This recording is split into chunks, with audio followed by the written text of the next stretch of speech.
7 orang terluka akibat ledakan misterius di permukiman warga Pamulang, Tangerang Selatan, Banten. Ledakan juga merusak 8 rumah warga.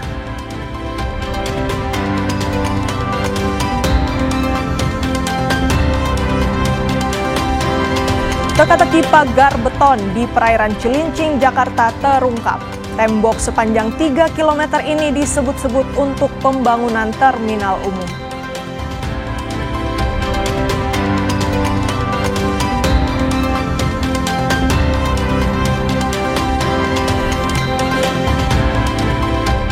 Musisi senior Faris RM dijatuhi vonis 10 bulan penjara atas kasus penyalahgunaan narkoba di Pengadilan Negeri Jakarta Selatan. Ini adalah kasus keempat penyalahgunaan narkoba Faris RM.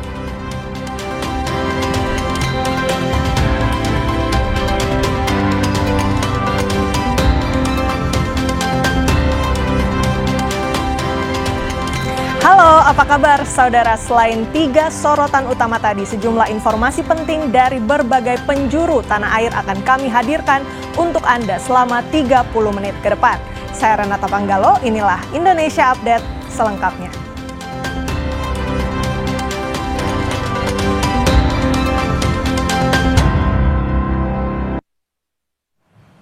Sejumlah juru parkir liar atau disebut PAOGA panik dan berlarian dari sergapan petugas Satpol PP saat penertiban. Dalam penertiban ini, 5 juru parkir liar diserahkan ke panti sosial untuk dibina lebih lanjut.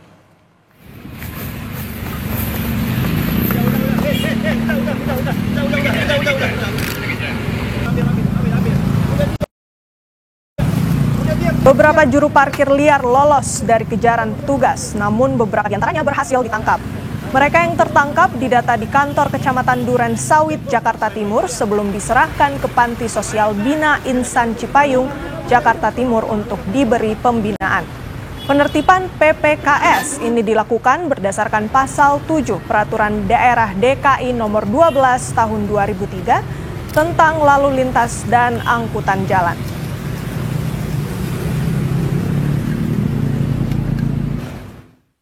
Kita melaksanakan penertiban PPKS yang mengganggu warga. Adapun penangkapannya ada, penjangkauannya ada di Jalan Raden Inten, dan untuk hasil kita bawa ke panti sosial untuk melaksanakan pembinaan. Sorotan berikutnya, saudara, tim Gegana Polda Banten melakukan investigasi di kawasan industri modern, Kecamatan Cikande, Kabupaten Serang, Banten, menyusul adanya dugaan limbah radioaktif. Investigasi dilakukan setelah mencuat adanya dugaan 2 perusahaan asing pengolah logam yang menghasilkan limbah radioaktif berbahaya berupa cesium-137. Deputi Penegakan Hukum Kementerian Lingkungan Hidup dan Kehutanan Irjen Pol Rizal Irawan menegaskan bahwa dugaan pencemaran radioaktif tidak bisa dianggap sepele karena cesium-137 adalah zat berbahaya dengan dampak serius bagi kesehatan manusia dan lingkungan.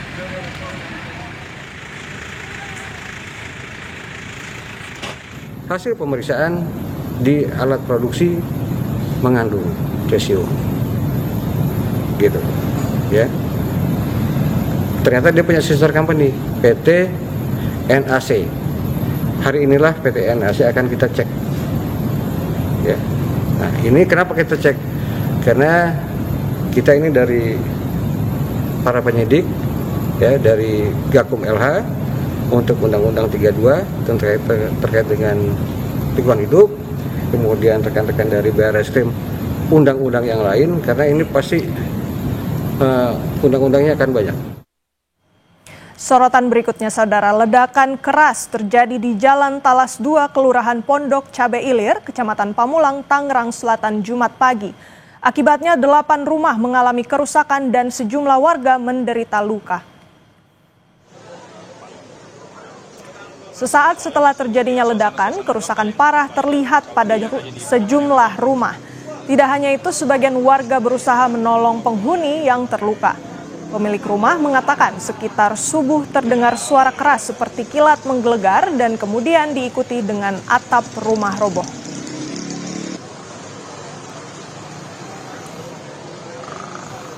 Karim, Allah Karim, ya Allah, astagfirullahaladzim. Pemilik mengatakan sekitar subuh terdengar suara keras seperti kilat menggelegar dan kemudian diikuti dengan atap rumah roboh. Saat diperiksa, ternyata sejumlah rumah tetangga rusak. Dari hasil penyelidikan sementara polisi terungkap 7 orang terluka dan 8 rumah rusak. Hingga kini Polres Tangerang Selatan masih menyelidiki penyebab ledakan.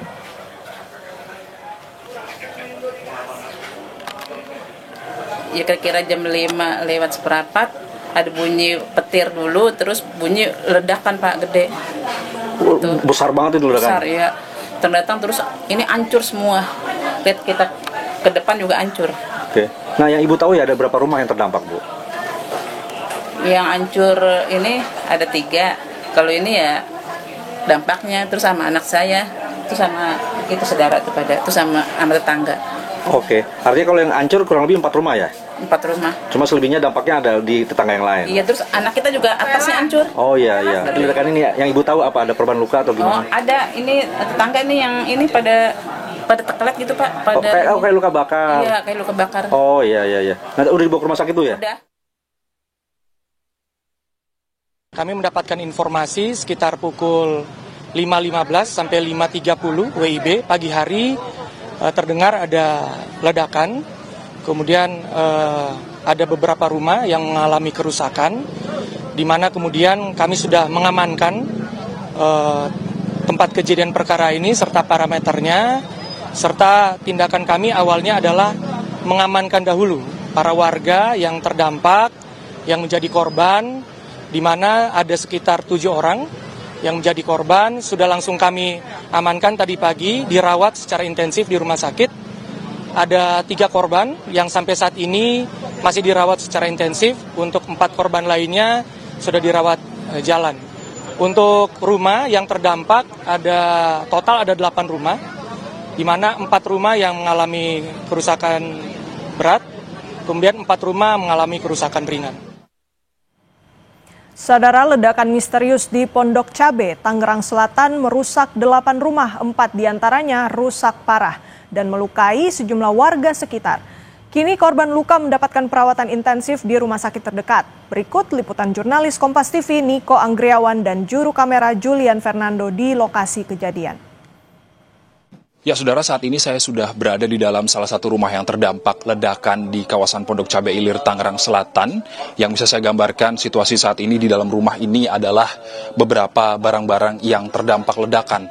Seperti di bawah ini ada beberapa pecahan-pecahan genting, lalu ada pecahan-pecahan plafon, puing-puing yang saat ini masih ada di dalam, belum dibereskan, ini masih ada di sini.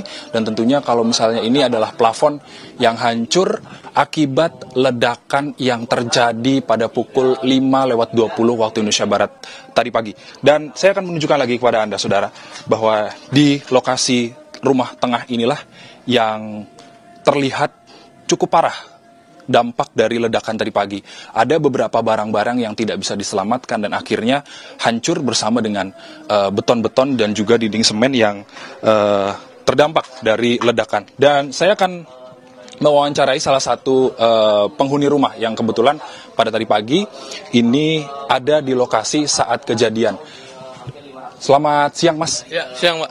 Dengan siapa, Mas? Randy. Mas Randy, pada saat tadi pagi kejadian ledakan terjadi, apa yang sedang dilakukan oleh Mas? Saya sedang tidur jam 5 pagi, tiba-tiba ada suara ledakan, ya udah saya otomatis bangunin yang lain untuk suruh keluar biar nyari tempat aman lah, takutnya gempa. Saya pikir gempa. Saat terjadi ledakan itu, Mas Reli, kalau misalnya bisa digambarkan, apakah rumah langsung hancur seperti itu? Apa ada waktu untuk Mas Reli untuk lari keluar? Langsung hancur sih, langsung hancur, dua kayak gitu, langsung udah suara genteng apa aja, hebel pada jatuh, langsung makanya nyelamatin yang lain yang masih pada tidur. Siapa aja yang diselamatin sama Mas Reli tadi? Ada ponakan, ada kakak, ada bapak, ada ibu. Tapi semuanya aman ya Mas, nggak ada yang terluka? Nah, aman, aman semua. Kalau misalnya kita lihat kerusakan di belakang sendiri itu Mas, itu kalau titiknya ini pastinya ada di sebelah mana sih Mas? Kalau titik sih sepertinya di belakang, kalau soal di belakang rata sih. Kalau untuk sumber ledakannya saya juga kurang tahu. Kalau untuk sumber ledakan, karena kan masih diselidikin sama polisi juga kan, nggak tahu. Oke, Mas. Sekarang posisi keluarga Mas sendiri ada di mana, Mas? Ada di rumah kakak ipar. Oh, diungsikan. Diungsikan. Harapannya ke depannya seperti apa, Mas? Ya harapannya sih ya ada bantuan lah dari pemerintah. Ini kan banyak korban juga di belakang rumah saya kan, pada rata tuh rumahnya, termasuk rumah saya juga kan yang kena dampak. Ya ada bantuan lah dari pemerintah kayak gitu aja, biar ada perhatiannya buat masyarakat lah kayak gitu. Kalau kan di belakang juga rata rumah saya, sama yang lain-lain juga kan kena dampak, dapat lah gitu dari pemerintah kalau bisa. Kalau misalnya sama tetangga yang terdampak, tetangga yang terluka yang saat ini dibawa ke rumah sakit, kenal, Mas? Beberapa sih kenal. Kenalnya deket atau kenal sekedar salam jumpa aja? Kenal sih, emang deket. Orang tua nenek saya tuh, Bang Ahmad, KMI sama ini nih katanya Pak Agus, kayak gitu. Terima kasih atas waktunya bersama Kompas TV, Mas Relly. Semoga kita harapkan rumah bisa ada perhatian dari pemerintah terkait dengan itu. Ya, saudara, terkait dengan penyebab dari ledakan sendiri ini masih belum dirilis oleh pihak kepolisian. Tentunya mereka masih melakukan penyelidikan untuk mengetahui penyebab pasti dari ledakan yang terjadi di Pondok Cabe Ilir sendiri. Sementara ada 3 korban yang saat ini masih dirawat secara intensif di rumah sakit. Untuk sementara demikian, Niko Anggriawan, Julian Fernando, Kompas TV, Jakarta. Teka-teki pagar beton di perairan Cilincing, Jakarta terungkap. Tembok sepanjang 3 km ini disebut-sebut untuk pembangunan pelabuhan baru. Informasi selengkapnya saudara usai jeda.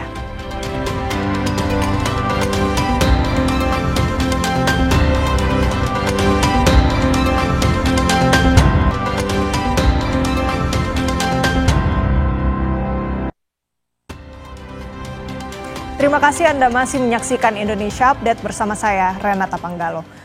Keberadaan tanggul beton di pesisir Cilincing, Jakarta Utara menjadi sorotan publik setelah viral di media sosial. Tanggul tersebut ternyata merupakan bagian dari proyek reklamasi pantai yang dikelola PT Karya Citra Nusantara. Tanggul beton yang dibangun di kawasan Pelabuhan Marunda ini merupakan bagian dari upaya pengembangan terminal umum. PT Karya Citra Nusantara atau KCN selaku badan usaha pelabuhan berperan strategis mendukung kegiatan logistik di Marunda. Direktur Pengendalian Pemanfaatan Ruang Laut KKP Fajar Kurniawan mengatakan proyek reklamasi milik PT Karya Citra Nusantara tersebut dipastikan memiliki dokumen perizinan lengkap termasuk persetujuan kesesuaian kegiatan pemanfaatan ruang laut atau PKK-PRL.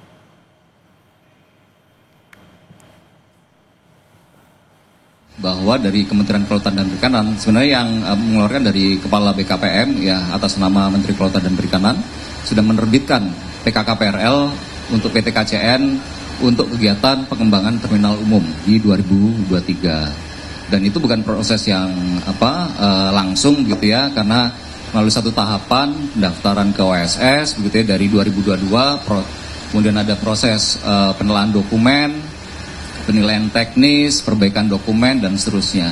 Dan itu juga melibatkan beberapa pihak, termasuk juga pemerintah daerah. Nah, kemudian peran kami sendiri dari Kementerian Kelautan dan Perikanan, khususnya Ditjen Penataan Ruang Laut, itu terkait dengan tata ruangnya. Nah, tentu izin-izin yang dikeluarkan juga harus sesuai dengan tata ruang yang ada. Gitu. Saudara, pembangunan pagar beton di perairan Cilincing, Jakarta Utara diprotes nelayan. Mereka mengaku harus memutar jauh untuk mencari ikan atau kerang hijau. Seperti apa kondisi di sekitar tembok tersebut? Berikut laporan jurnalis Kompas TV Rahma Piliang dan juru kamera Septa Yoga dari Cilincing, Jakarta Utara. Saudara, di belakang saya ini merupakan pagar beton yang akhir-akhir ini memang menjadi pembicaraan di masyarakat, begitu khususnya di kawasan Cilincing, Jakarta Utara. Ini lokasinya berada di perairan, di dekat dengan desa nelayan Cilincing, Jakarta Utara. Memang kalau kita lihat ya, akan ditunjukkan oleh juru kamera Kompas TV, Septa Yoga, ini pagar betonnya memang lumayan tinggi begitu. Kalau misalnya tadi kami sempat bertanya kepada nelayan yang ada di sini, untuk dalam dari lautnya ini sendiri sekitar 7 meter, dan ini untuk ke atasnya mungkin bisa sekitar 2 meter untuk tinggi dari beton dari permukaan lautnya. Dan beton ini sepanjang kurang lebih 1 kilometer begitu di dekat kawasan perkampungan nelayan di kawasan Cilincing, Jakarta Utara. Dan saat ini saya sudah bersama dengan salah satu nelayan, dengan Bapak Aliman. Bapak mungkin bisa dijelaskan ini sudah sejak tahun berapa Bapak untuk beton ini terpasang? Dari tahun kemarin. Tahun kemarin berarti tahun 2024. Iya. Ini proses pembangunannya seperti apa Pak? Apakah langsung di sepanjang ini dibikin atau bertahap? Bertahap. Ini mulai berjalan lagi tahun kemarin dihentikan dulu. Tapi nggak tahu ujung-ujungnya sekarang udah berjalan lagi. Udah berjalan lagi. Iya. Ini Bapak tahu pemiliknya siapa Pak? Kurang tahu. Dari iya. Swasta apa pemerintah? Kurang tahu juga. Soalnya saya nelayan asli, cuman saya nggak tahu masalah urusan yang begini. Jadi yang setahu saya ini yang bikin meresahkan jalannya aktivitas kita nelayan, perahu juga lewatnya kejauhan gitu. Jadi ujungnya nggak tahu bagaimana ini urusannya. Untuk sama pemerintah juga bisa bantu saya nggak kalau begini? Iya. Ini meresahkannya seperti apa, untuk akses atau untuk bahan bakar ini semakin banyak terpakai atau bagaimana Pak? Ya begitu, bahan bakar biasanya kita pakai 5 liter, sekarang pakai 10 liter. Karena kejauhan, ngelewatin bendungan ini, dam-dam ini, tuh jadi kejauhan. Ini kan udah ada bahasa 1000 meter ini, tuh. Jadi untuk beli solar aja kadang-kadang kejangkau, kadang-kadang enggak. Begitu, karena kejauhan. Tuh. Berarti kalau biasanya buat nelayan di sini tuh aksesnya berarti langsung dulunya langsung mengarah ke sebelah timur begitu ya Pak ya? Kalau sekarang bagaimana, semutar ya? Sekarang nggak bisa, harus mutar balik. Kalau dulu saya kalau dari barat mau ke timur lurus aja, nggak bisa belok-belok. Ini harus melewatin yang bendungan ini sampai lewat tengah gitu. Kan itu melalui solar juga, minyak. Tuh jadi kalau penghasilannya lagi ketemu, kalau enggak, gimana tuh?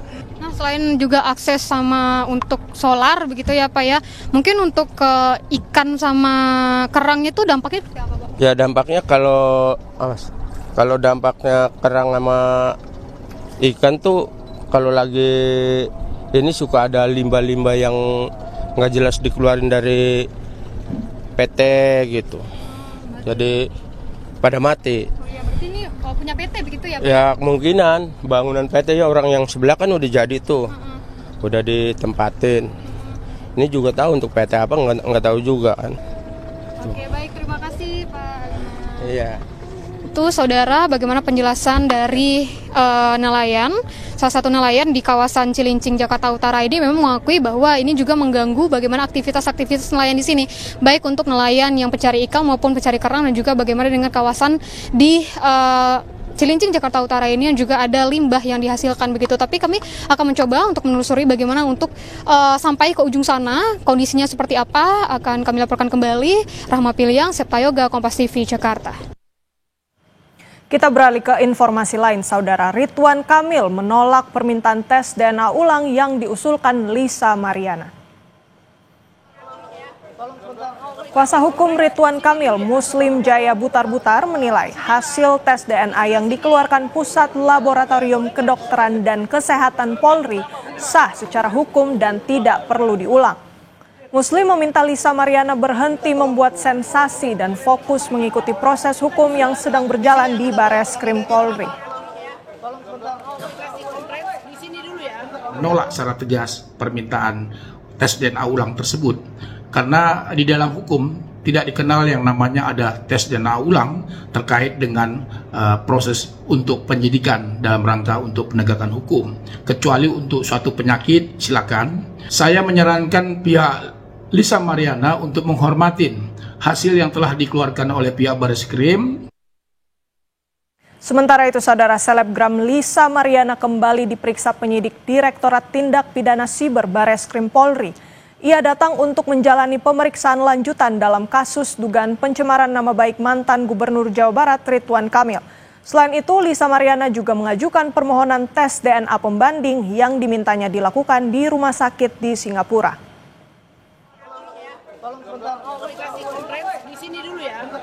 Pemeriksaan ini merupakan penjadwalan ulang setelah sebelumnya Lisa Mariana 2 kali batal diperiksa. Kuasa hukum Lisa, John Boy Nababan, menjelaskan pemeriksaan ini akan menjadi kesempatan bagi kliennya untuk menjelaskan permasalahan yang dilaporkan Ridwan Kamil. Ini kita memenuhi panggilan dari Cyber Barreskrim yang tertunda. Kemarin karena Lisa berhalangan sakit, ya sekarang puji Tuhan udah bisa hadir dalam keadaan sehat walafiat untuk memberi keterangan permasalahan laporan dari Pak RK pencemaran nama baik. Jadi ya nanti akan kita update lagi apa cerita yang di atas dan keterangan apa yang diberikan oleh klien kami Lisa Mariana. Senada dengan itu, kuasa hukum lainnya Bertuah Hutapea mengungkapkan pihaknya telah mengajukan permohonan tes DNA pembanding ke Barreskrim. Tes tersebut diminta untuk melibatkan Lisa, anaknya, dan Ridwan Kamil, serta dilakukan di rumah sakit di Singapura. Bertuah juga mengklaim sebagian hasil tes DNA menunjukkan kemiripan antara anak Lisa Mariana dan Ridwan Kamil. Sesuai dengan penjelasan Barreskrim beberapa waktu yang lalu, sesudah pengumuman itu, bahwa setengah dari hasil tes Pak Ridwan Kamil mirip dengan baby Azura, maka setengah lagi itu identik, itu setengah tidak identik. Sehingga dengan demikian, tadi di BAP itu Lisa Mariana sudah menyatakan keberatan terhadap hasil tes DNA tersebut dan juga sudah menyatakan bahwa akan mengajukan second opinion di rumah sakit Mount Elizabeth Singapura. Karena waktu itu di sini yang diperiksa adalah air liur dan darah. Kalau di Mount Elizabeth Singapura bisa juga diperiksa dari kuku dan dari rambut, sehingga akurasinya mungkin lebih tinggi. Lisa Mariana pun menyatakan keberatan terhadap hasil tes DNA Barreskrim yang menyatakan tidak ada kecocokan antara Ridwan Kamil, dirinya, dan anaknya. Ya, saya tidak mengerti. Pokoknya apa Bang tadi ada beberapa persen yang ada kemiripan. Ada kemiripan. Iya. Kuasa hukum saya yang jawab. Saya nggak bisa berkata-kata karena sedih banget gitu.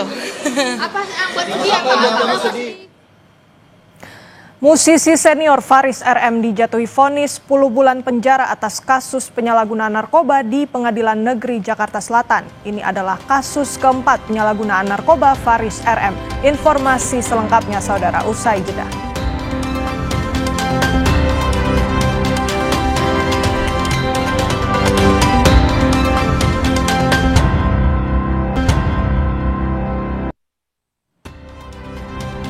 Saudara, musisi senior Faris RM dijatuhi vonis 10 bulan penjara atas kasus penyalahgunaan narkoba di Pengadilan Negeri Jakarta Selatan.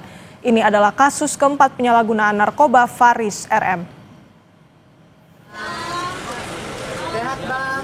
Vonis hakim lebih ringan dari tuntutan jaksa yang sebelumnya menuntut 6 tahun penjara dan denda 800 juta rupiah subsidiar 3 bulan kurungan. Mendengar putusan vonis 10 bulan penjara, Faris RM pun mengucapkan rasa syukur meskipun ini sudah keempat kalinya ia terjerat perkara yang sama. Faris gimana Pak Faris? Putusannya? Pak Faris putusannya seperti apa Pak? Tanggapannya Pak? Pak Faris? Demikian Indonesia Update, saudara, saya Renata Panggalo, terima kasih. Sampai jumpa.